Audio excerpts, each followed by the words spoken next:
Hello and welcome to the Beach House 34 True Crime and Paranormal podcast.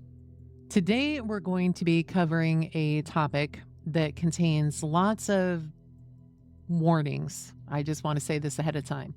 There are lots of graphic descriptions of violence, sensitive themes, mature content, sexual assault, all of the above. And as such, listener discretion is strongly advised. Imagine for a moment, it's 1978, and you're just driving to work on the freeway in Los Angeles and you pass a hillside. And this is a hillside that you pass every single day. But as you go by this one, you notice something out of the corner of your eye. Your brain works on it as you continue to drive. I'm sure we've all been there. Then it hits you, and you think, did I just see a body?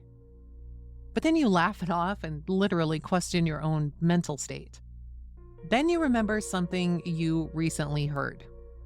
That in the 1970s, especially in Los Angeles, where you currently are, your city has earned the nickname Serial Killer Capital of America, with over 20 serial killers operating within that city all at the same time.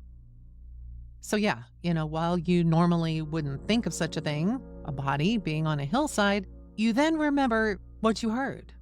And you remember that your city has had to deal with the Manson family murders, the Skid Row stabber, the toolbox killers, and the grim sleeper, just to name a few.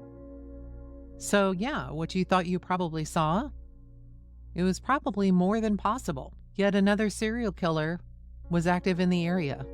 And they had a new MO, leaving women on the hillsides of Los Angeles for everyone to see. Welcome to the Beach House 34 True Crime and Paranormal podcast. I'm your host, Christine Worth, and this is the story of the Hillside Stranglers.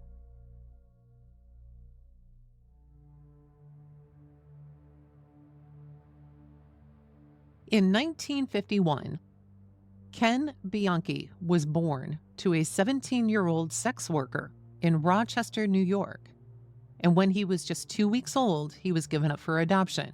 Probably a blessing in disguise, right? In August, he was adopted by the Bianchis, which hence his last name. And he was their only child. Now, his behavior problems began when he was very young. He lied almost constantly. He had moments of anger and rage and was known to have incredibly violent tantrums.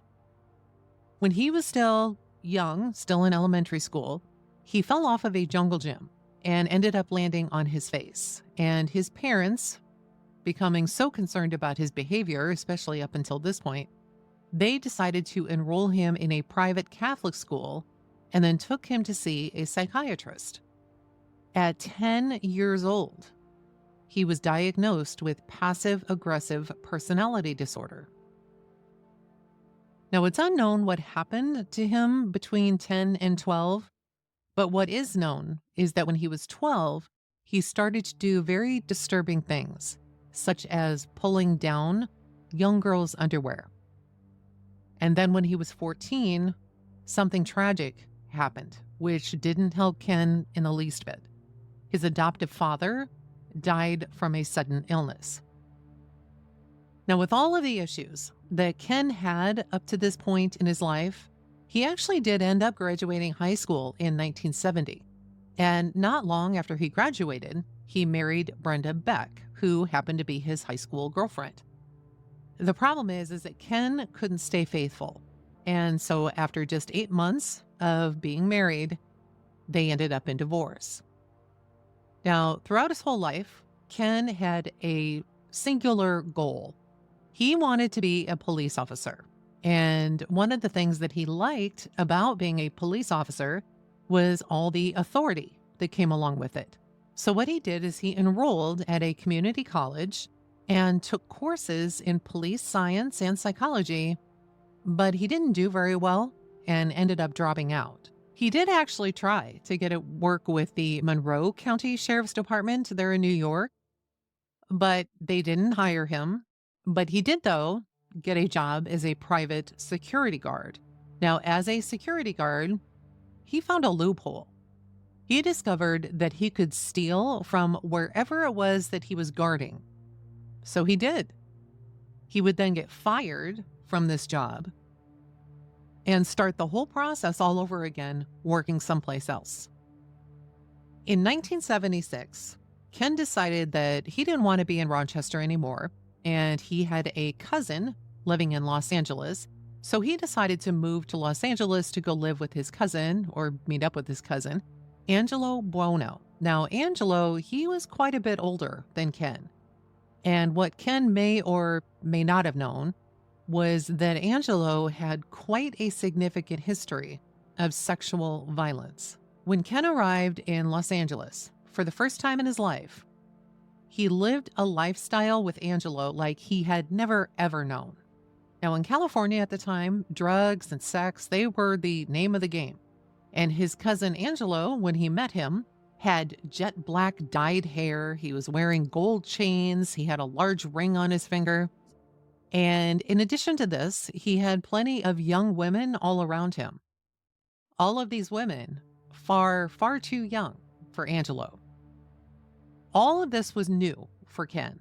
And he really found himself looking up to his cousin Angelo, especially when Angelo taught him how to get women, especially sex workers, for quote unquote free by flashing a fake badge in their face.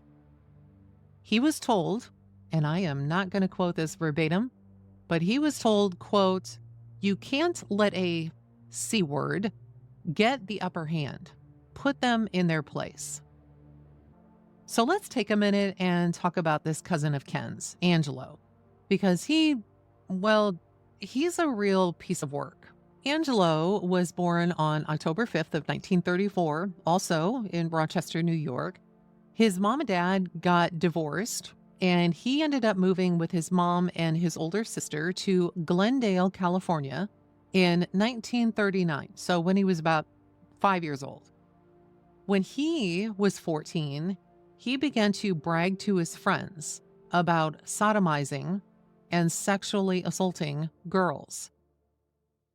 His idol was a man by the name of Carol Chessman, who was a serial rapist, kidnapper, and robber around the Los Angeles area in the 1940s. He considered Chessman to be his hero, but he kind of offers a tip to Chessman. It says he should have killed his victims instead of letting them live. Now, it was obvious that at 14 years old, Angelo had developed a deep, deep hatred for women. So much so that he even called his mother names like whore and the C word. By the time he was 16, he had dropped out of high school and had been arrested several times for larceny, including stealing a car. And because of this, he was sent to a juvenile detention center at the Paso Robles School for Boys. But he escaped. So let's fast forward to when he was 21. He's 21. He gets a 17-year-old girl from his old high school pregnant. He did marry her, but this only lasted a week. He just decided to up and leave. After his child was born, he refused to pay child support, divorced her officially, and disowned the child. At 22, just a year later, Angelo again becomes a father. It was with his current girlfriend at the time, Mary. Now, the two of them do decide to tie the knot, and she goes on to have more children with Angelo. By the time Angelo is 28, he is the biological father now of 5 boys and 1 girl, of 5 of the children with Mary. When he's 30, he is again sent to jail for petty theft. But this is also the time that Mary decides to file for divorce. According to Mary, the entire marriage was full of violence, sexual perversion, and verbal abuse. Angelo refuses to pay child support and forces Mary and his children to rely on welfare to get by. At 31, he's out of jail now, has a new woman in his life, and this is Nanette. She is 25 and a single mother of 2. She, too, goes through the same kinds of problems that Mary did, with the violence and the perversion, but she's too afraid to leave him, believing that he would kill her if she did. And we'll soon find out that this fear was completely justified. At age 33, Angelo is arrested for grand theft auto yet again, but because he has so many children, the 1-year prison sentence that he would have received and should have is suspended so that he can work to support his family, which of course he doesn't. And seriously, did no one bother to check and see if he was really supporting his family or even ask the family themselves about him? This just blows my mind. They just took his word for it. Now, Angelo's current girlfriend, Nanette, she becomes pregnant and she gives birth to a son. When Angelo is 35, Nanette gives birth to yet another son. Now remember, Nanette already had 2 children when she and Angelo began a relationship. Now, one of these children was a daughter, and when Angelo was 37, he began to abuse Nanette's then 14-year-old daughter. And he claimed that it was because she needed, quote, breaking in.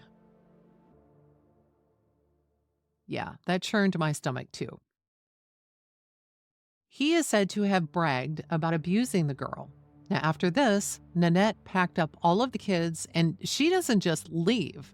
She leaves the entire state. Not even a year later, Angelo is in yet another relationship with a woman named Deborah. And yes, he also marries her. Now, for some reason, him and Deborah never lived together, but they also never bothered to get a divorce. So this was kind of an interesting situation. Not long after this, Angelo, who's living by himself, well, with a roommate, his roommate walks in and finds Angelo using binoculars to watch school children across the street as he pleasures himself. So in 1975, Angelo, he's now 41. He's moved into his own place by himself. And what he does is he decides to open up an upholstery shop in the back of this house. Now, while it might seem like, hey, he's trying to get on the straight and narrow and, opening up a business and so forth, you'd be so wrong. This place was just a facade. He would often force his son's girlfriends to have sex with him, and he began to get a local reputation.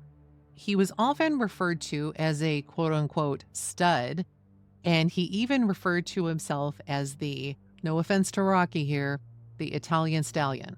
Young girls, young, impressionable girls, were attracted to him, and he even ended up getting one pregnant. She decided to abort the first child and ended up miscarrying the second time she got pregnant. And even though Angelo at this point has all these different girlfriends, she continues to stay with them. Now, early in 1976 is when Ken comes to town to live with or join up with Angelo. Now, we've already talked a little bit about how Ken was completely taken in by Angelo's lifestyle and was especially impressed with the amount of women that were always around him. This didn't mean, though, that Ken didn't want to find his own way in life. So Ken did end up finding a job at a land title company, and after he got his first paycheck, got himself an apartment on East Garfield Avenue in Glendale. He still had dreams of being a police officer and again tried to apply and applied with both the Glendale and the Los Angeles police departments, but neither of them wanted to hire him. So while Ken is still working at this land title company, he met someone named Kelly. And it wasn't long before Ken and Kelly began to live together. Now, in 1977, Kelly became pregnant and Ken wanted to marry her, but Kelly didn't feel as if they should be together. And so she told him no, but she did continue to live with him. Now, after this, Ken became depressed, for lack of a better term, and started to hang out with his cousin Angelo more and more. And these soon became all-night excursions. When he would come home and Kelly would ask him about what he and Angelo were doing all night, Ken would lie to her. Now, little did Kelly know what exactly Ken and his cousin were now up to. Angelo had talked Ken into becoming a pimp with him. Angelo knew it would make them good money and Ken wouldn't have to worry about working. Now, Angelo knew that Ken would be able to talk to women and get them to agree to work for them. And Angelo, he knew, could talk to people he knew to get customers for these new workers. They did end up finding two young girls, two young runaways, Sabra and Becky. They were both under 18 years old, and they were very easily able to get them underneath their control. These two girls were forced to be sex workers for the two men. If the girls refused to do work as they were told, they would be severely physically punished. Now, somehow, Becky ended up meeting a lawyer named David, and she ended up telling David about her situation along with Sabra's situation. And David worked to help both of them escape. Now, Becky was able to successfully escape, but Sabra at the time, for unknown reasons, was not able to. Now, when Angelo found out how Becky had managed to escape and got the name of David, he found David and threatened him. Now, David, this attorney, happened to have a client who was very physically intimidating. And what he did was he sent this client to Angelo's place and spoke to him, telling him to back off of David. Now, Angelo, surprisingly, did.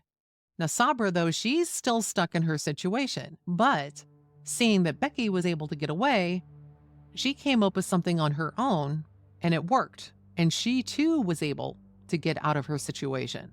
So now, Angelo and Ken, they're without an income. And they desperately want more girls to continue in their pimping business. So what they do is they pretend to be police officers.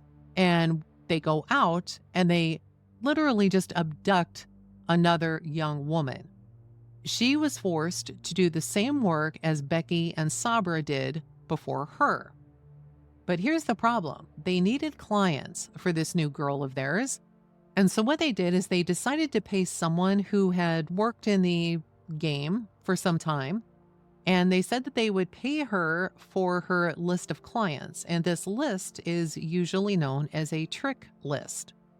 Now, it was Deborah. She said, yep, I'll provide you with this list as long, for the right amount of money. And when they met up with Deborah, she ended up bringing along a friend, Yolanda. As Deborah is delivering this list, Yolanda is talking to the men and happens to mention that she works a certain area of Sunset Boulevard. Ken and Angelo, later after this whole meeting takes place, find out that the list that Deborah had given to them was fake. When they found out, they headed out to try and find Deborah, completely enraged. But they couldn't find Deborah. But they did remember where Yolanda, her friend, said that she worked. So they headed Yolanda's way. They found her and abducted her. She would be the first victim of the Hillside Stranglers. Yolanda would be found on a hillside near the Ventura Freeway. A detective from the LAPD, who would later be part of the Hillside Task Force, Detective Salerno, arrived on the scene.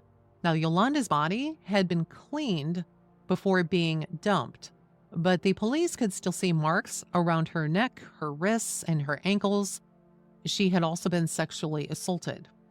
Now, this was on October 17th of 1977. Due to the fact that Yolanda was a prostitute, the police didn't really put a whole lot of investigation into her death because they figured that she was likely a victim of her pimp. Then there was another death on November 1st. This one was different. The police showed up in a neighborhood in La Crescenta. This is just 12 miles north of downtown LA.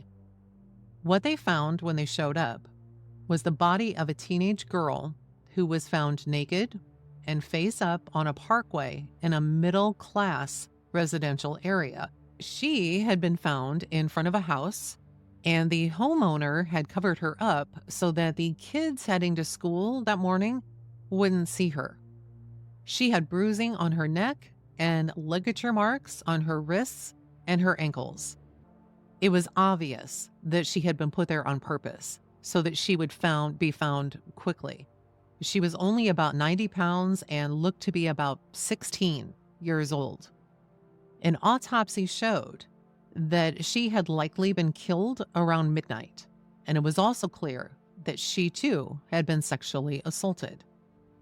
The police, though, after 2 days, they didn't know who she was. There had been no missing persons report filed for her. So what Detective Salerno did is he had the newspapers run a story about her along with a sketch, but still no one called to identify her. The detective then took the sketch and went the extra step to go down to Hollywood Boulevard, which was a very well-known spot for not only the homeless, but for sex workers as well.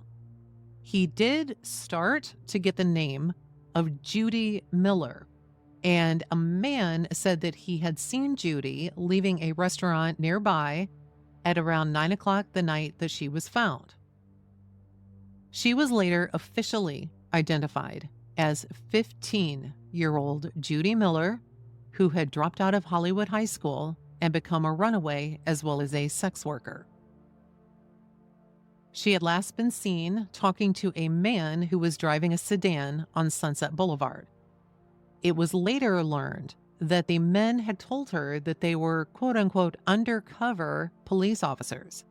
They then handcuffed her and took her to Angelo's upholstery shop on Colorado Street in Glendale, where she was assaulted and then murdered. Just a week later, on November 6th of 1977, another woman was found near a country club in Glendale. Detective Salerno from the LAPD then ended up talking with the Glendale Police Department and found out that there were lots of similarities between these victims that had begun being found. Both of them, they'd been strangled, they had been dumped within 6 miles or so of one another, and after Salerno looked over this scene, he started to think that at least 2 men were involved, because where the latest victim was located was over a large guardrail between the road and where the body ended up, and it would have taken 2 men to lift this particular victim over the rail. Now, unlike Judy, who took quite some time to identify, this victim was quickly identified as Lissa Castine. She was a 21-year-old waitress, and she worked at a restaurant near the corner of Hollywood and Vine. After she had left work, 2 men followed her home and pulled her over on her own street. They showed her a fake police badge and told her they were detectives. They then told her that she had to come in for questioning and handcuffed her. On November 13th, again, just a week later, 2 girls, Dolores, also known as Dolly, who was only 12, and Sonia, who was 14, got on a public transportation bus to head home.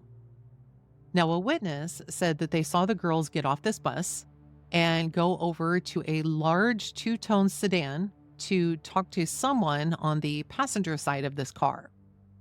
Their bodies actually ended up being discovered by a 9-year-old boy who happened to be looking through a trash heap near Dodger Stadium. He discovered the girls on November 20th, and while the girls had begun to decompose, the police department was able to determine that they had been strangled and assaulted. Now, before this call came in, though, about what this 9-year-old boy had found, the police had received yet another call about some hikers who had found the naked body of another woman, 20-year-old Christina. Christina was an honors student at the College of Design. She had been located on a hillside between Glendale and Eagle Rock. Just like the others, she had ligature marks on her wrists, her ankles, and her neck. And in addition, she had bruising on all over the front of her and had blood coming from places, let's just say places that it should not be coming from. Something was a little different with Christina, though, that was not the same on other victims. Now, Christina, they found, had 2 puncture marks on her arms, but no other areas of her body indicated at all that she was a drug user. It was later found that she had been injected with Windex. Just 3 days later, the decomposed body of Evelyn, 28, was found in some bushes near an off-ramp of the Golden State Freeway. She was so badly decomposed that they weren't able to tell if she had been assaulted or tortured, but it was very apparent that she had been strangled. So all of these women are showing up, and the police then decide, I don't know what took them so long, but then decided to create a task force, which consisted of 30 officers from the LAPD, the Sheriff's Department, and the Glendale Police Department. The press, of course, they had gotten a hold of all of this information and given these killers, or the killer, the name of the Hillside Strangler. And the reason why it's just singular is because at this point, they believed that it was only one person doing all the killings. Even though Detective Salerno thought, hey, this one victim would have required 2 people to lift her over this guardrail, the press still considered it, and as far as everyone knew, it was one person doing all of these things. Now, in mid-December, police were again called to a hillside on Alvarado Street, where the body of Kimberly Martin was found. Kimberly was 17 and a call girl who had been working for a quote-unquote modeling agency.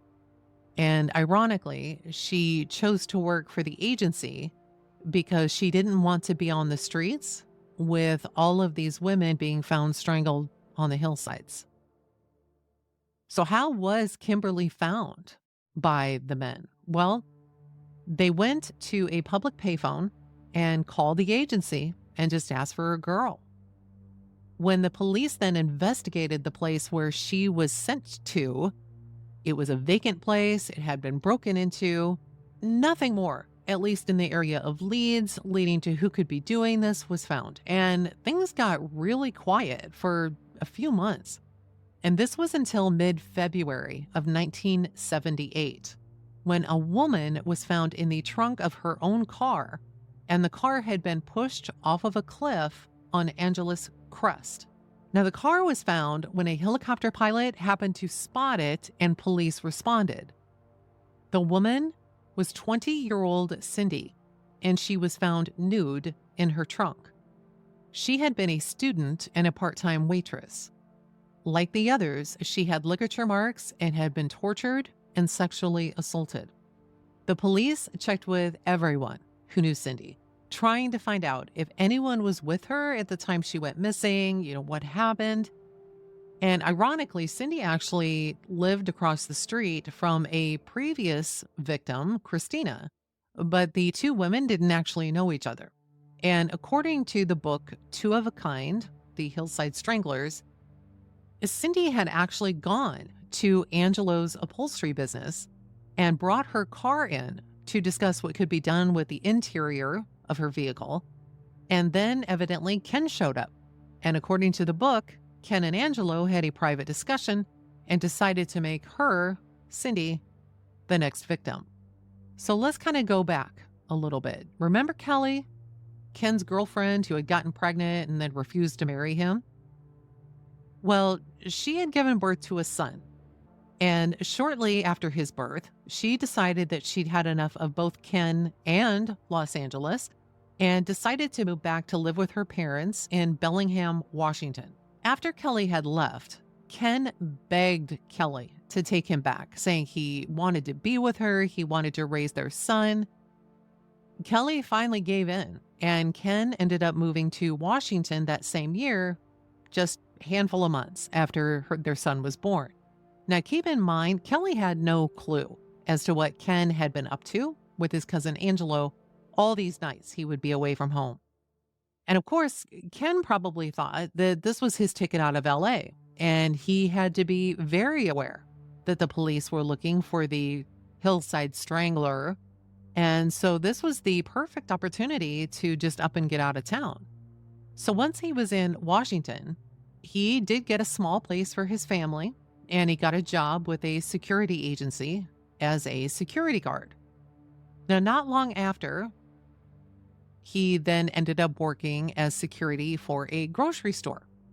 And there he met his coworker, Karen. Now, after a few months of working at this grocery store, he goes back to work for the original security agency that he had started with and happened to be rehired as a patrol captain. He still wanted to continue his dream of being a police officer, so he applied to work as a reserve deputy for the Whatcom County Sheriff's Department and again started to take classes for this job. So months go by, Ken has moved to Washington, and now it's early in 1979. And the Bellingham, Washington Police Department gets a phone call from the office at Western Washington University, also known as WWU. The reason for their call was that two of their students were missing. They were Diane, age 27, and Karen, age 22. The women rented a home together. And if you're wondering, yes, Karen was the same Karen who had worked with Ken at the grocery store.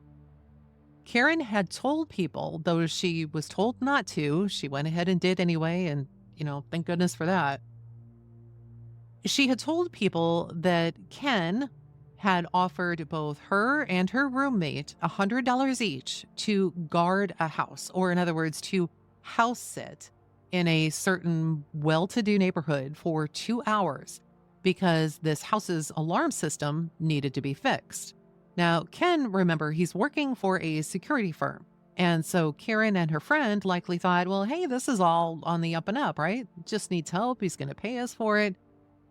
On January 11th of 1979, Karen left the grocery store where she worked part-time and told them that she was going to be taking an extra long dinner break. She left around 7 o'clock and told the store manager that she'd be back around 9 o'clock. Karen was known to be very reliable, and when she didn't come back to work, the manager became alarmed and ended up calling a friend of Karen's. So who he called was a friend named Steve, who just happened to work at the WWU, the Western Washington University Security Office, to see if maybe he would know where she is. Karen, you remember, she's out there telling people what this job is that her and her roommate are going to be doing. Well, one of these people that she had told was another friend, Bill, who also worked at this WWU security office. And Bill had actually said to Karen that, hey, he'd be happy to go with them, if they needed him to, but Karen didn't think that it was necessary. Both of these men from this WWU security office went by Karen's house and even drove by the address that they were supposed to be house sitting at to find Karen's car, but it was nowhere to be found. Immediately, they called the Bellingham Police Department. Now, the Bellingham Police Department then called the security firm where Ken worked to find out what they knew about this setup and Karen and her roommate helping to guard this house. So when the owner of this security firm then called Ken denied even knowing Karen and said that he'd been at the Whatcom County Sheriff's Office Reserve Unit meeting. What better alibi, right? A sheriff's office. So the police then followed up with the sheriff's office, and they said that yes, he'd been there. So far, so good, right? But then they continued and said that he asked to be excused early, saying that he had something to do for the security company. So, of course, at this time, the police are out there looking for Ken, and they finally catch up with him at 2:30 in the morning. As daylight approaches, the two women are still missing. Police talk with their neighbors and their friends, trying to find out more, but nothing came of it. The police chief then decided to launch a full-on scale investigation. The information about the women missing hit the news, and they asked the public for any information. In the meantime, the detectives were able to get permission to search the house that the women were supposed to be house sitting. And when they got there, they found footprints on the kitchen floor.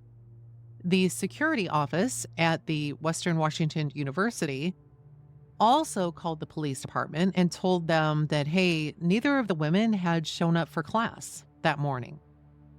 So later that day, just before 5 o'clock, a woman called the police about a strange vehicle on her street.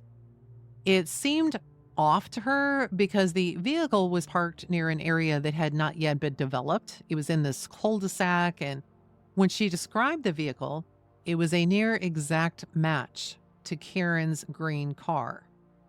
So police then raced to the scene, and they found two bodies in the back seat of this car.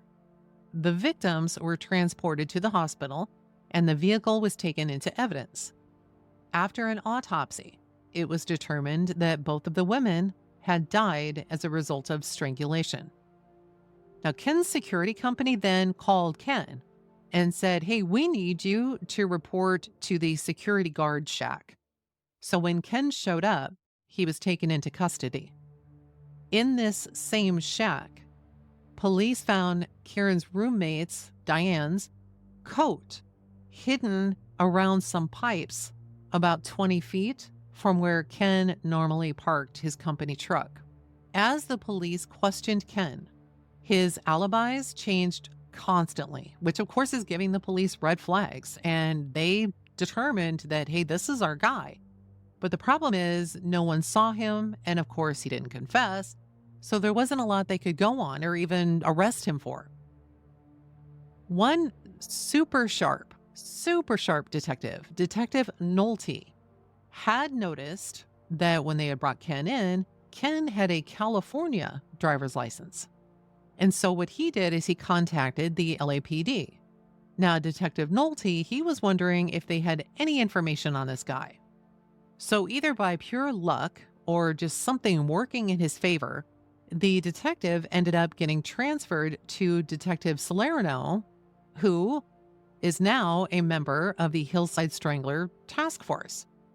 Detective Nolte then gave him the address on Ken's license, and Detective Salerno immediately knew that Nolte's case and his case in the Hillside Stranglers were connected. Detective Salerno then flies to Bellingham, Washington. In the meantime, Bellingham detectives went to the women's home, the Karen and Diane's house, and they found a message that Diane had written to Karen that said Ken had called. And additionally, remember, Karen didn't keep the information about this house sitting a secret whatsoever and told many people about it, including adding Ken's name when she talked about it. So the LA detectives, they arrive and they wanted to see if there were any similarities between the murders in LA and those in Washington. So Bellingham police went to Ken's house and grabbed his clothes as well as various pieces of stolen items from the places that he'd been assigned to guard. Now, in addition to this, they also found jewelry. 2 pieces matched actually the descriptions of jewelry that had been worn by Hillside Strangler victims. On January 15th, Ken made his court appearance, and he was charged with possession of stolen property. That's it. Now, because he was just charged for this possession of stolen items, The prosecutor spoke up and made it a point to tell the judge that, hey, this guy, Ken, he is also the main suspect in the double homicide that had just happened in Bellingham. So, because of this, the judge set Ken's bail at an incredibly high amount, and he was then given a public defender. Now, the evidence that had been collected from Karen's car, the bodies, and even the car itself, all of this was sent off to the FBI, where they found plenty of physical evidence. And this included carpet fibers on the clothes of the two women that matched the house that they were house sitting. These same fibers were also found on clothes that Ken was wearing that night. Hairs from various parts of the body were found on the stairs leading to the basement of this home they were house sitting, and other hairs were found on Diane's body that matched Ken's. So Ken Bianchi was officially arrested and charged with 2 counts of first-degree murder of Karen and Diane at the end of January of 1979. 3 days later, he was arraigned in court and pleaded not guilty. About 2 months later, on March 30th, Ken decided to change his plea from not guilty to not guilty by reason of insanity, because he now claims that he had amnesia about the murders of Karen and Diane. His attorney said that 3 psychiatrists had examined Ken and said he suffered from severe multiple personality disorder. The judge then says, okay, well, we're going to need more psychiatrists to examine him. And he needs to get a brain scan. So what he did is the defense would pick 2 psychiatrists, the prosecution would pick 2 psychiatrists, and the judge would pick 2 psychiatrists, all to evaluate Ken. So while Ken is in the process of being examined by all of these doctors, the LAPD is doing their work in Los Angeles trying to tie him to the Hillside Strangler cases. And it was found that they had enough evidence to charge him with all 10 killings. So once these psychiatrists had their conclusions as to Ken and whether or not he was competent to stand trial, you'd think that you'd have a really great answer. And it was so far from that. 2 doctors thought that he was not competent. 2 thought that he was, and 2 didn't know either way. So I guess they should have had an odd number of doctors, huh? Anyway, keep in mind at this point, the police are strictly going after Ken, not only for the murders in Washington, but also all of the LA Strangler cases. Now, Ken, I'm sure, didn't want to go down alone. Ken, for some reason, was placed under hypnosis. And while being under this hypnosis, he created an alter ego named Steve Walker. And this Steve Walker was the one who confessed to killing Kathy and Diane. And Steve gave explicit details about these killings that only the suspect would know. Steve then also talked about all of the murders in Los Angeles and even dropped his cousin's name, saying that, hey, he helped in all of it. Now, when Ken was offered a deal to plead guilty to not only the 2 murders in Washington, but to only 5 of the 10 murders in Los Angeles, and as long as he would testify truthfully and completely against his cousin Angelo, he would avoid the death penalty and he would be able to serve life sentences and be able to do this back in California. So as soon as he learned about this, Steve was nowhere to be found, and Ken was back. As soon as Ken pleaded guilty, literally within 30 minutes after him doing this, the task force in Los Angeles arrested Angelo at his home/business in Glendale. Now, Angelo, he didn't fight the arrest. And when he got to court, he was charged with 24 felonies. These felonies included 10 murders, extortion, conspiracy, sodomy, and pimping and pandering. The Los Angeles District Attorney's Office didn't have any evidence directly linking Angelo to these crimes. They were literally hanging their bets on the testimony of Ken in court. So on October 22nd, Ken is brought down from Washington to Los Angeles, and he goes before a judge and pleaded guilty to 5 of the 10 Hillside Strangler killings. He was then sentenced to his life sentences that day. It didn't take long for Ken to start causing some pretty major issues. He started to make inconsistent statements, which essentially just made him seem very untrustworthy. And Ken did whatever he could to have the case against his cousin Angelo dismissed. But, honestly, what did they really expect from a criminal, right? Whatever Ken thought would happen with him during all of this and acting out and just trying to confuse everybody didn't work. A judge later reviewed the evidence they had against Angelo and decided, hey, it's enough for a probable cause, and then ordered Angelo to stand trial. Now, Angelo's trial started on November 16th, and this trial was incredibly long. It lasted over 2 years. Just to put it in some kind of perspective, Ken, remember, he said that he would testify against Angelo, and he did get on the stand. He was the 200th witness to testify, and he spent 80 days on the stand. 80. Now, a lot of this time was because Ken would make a statement, and then he would turn around and make a completely different statement about the same thing. At one point, he even claimed that he had completely lost his memory. Now, the case finally went to jury on November 18th of 1983. And after the jury deliberated for 28 days, Angelo was found guilty of 9 of the 10 murders. And the jury decided to give him life sentences rather than the death penalty. When the formal sentencing came about, the judge stated, and I quote, "In view of the jury's mercy, I am, of course, without authority to impose greater punishment. I would not have the slightest reluctance to impose the death penalty. If ever there was a case where the death penalty was appropriate, it is this case."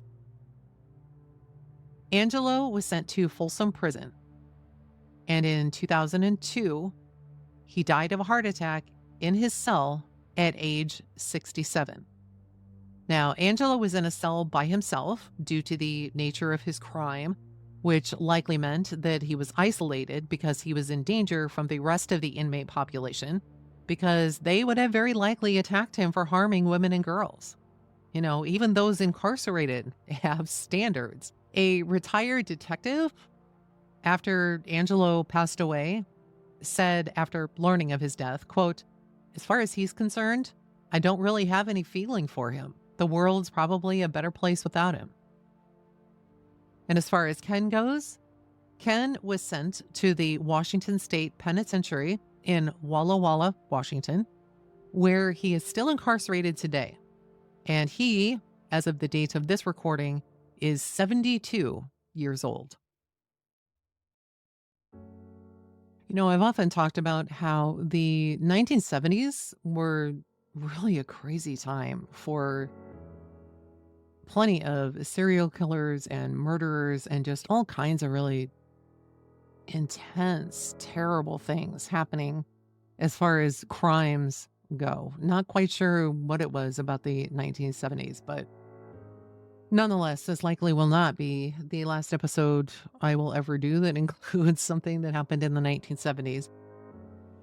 But what I find so terrible is that quite often these deal with women who are just, quite frankly, just taken advantage of or lied to and abducted as if they were nothing. With that being said, I want to give away a couple of phone numbers here. There is the organization for the National Runaway Safeline, and this phone number is 1-800-RUNAWAY. You can also visit their website at the same exact number, 1-800-RUNAWAY, RUNAWAY.org. The second phone number that I would love to pass along is that of the National Human Trafficking Hotline. Their phone number is 888-373-7888. You can also send a text of the word info to 233-733. Again, you can text the word info to 233-733.